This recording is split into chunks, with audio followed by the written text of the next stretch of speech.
নমস্কাৰ, মই বিক্ৰম আৰু আজি আমি মায়ঙত আহি উপস্থিত হৈছোঁ। মায়ং আঞ্চলিক কলেজত আহি উপস্থিত হৈছোঁহি আৰু মায়ং আঞ্চলিক কলেজৰ তোৰণৰ সন্মুখত আছোঁ। এয়া আপোনালোকে পোষ্টাৰখন নিশ্চয় দেখিছে।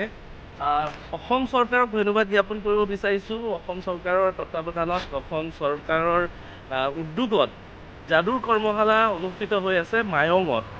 ই এক উল্লেখনীয় দিশ যাদুকলাৰ বাবে আৰু আশা কৰিছোঁ সকলো যাদুপ্ৰেমীয়ে ইয়াক জীৱনী জ্বলাব আৰু যিসকল ছাত্ৰ ছাত্ৰী আহিছে তেওঁলোকে সুন্দৰকৈ যাদুকলাটো শিকি যাদুকলা ভালকৈ পৰিৱেশন কৰাত সহায় হ'ব। তেওঁলোকে ভৱিষ্যতে একোজন ভাল যাদুশিল্পী কৰি ওলাব।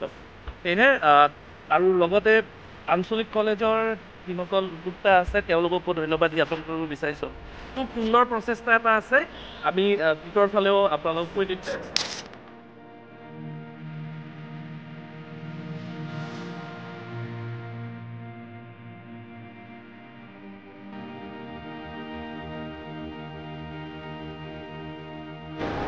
এয়া মঞ্চ সাজু কৰি তোলা হৈছে আৰু এই প্ৰেক্ষাগৃহত বিশেষভাৱে সাজু কৰা হৈছে যাদুৰ কৰ্মশালাৰ বাবে।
উল্লেখনীয় কথা যে সমগ্ৰ অসমত একমাত্ৰ এয়া চৰকাৰী উদ্যোগত কৰা যাদুৰ কৰ্মশালা আৰু ই এক খুব উল্লেখনীয় আৰু খুব ভাল বিষয়।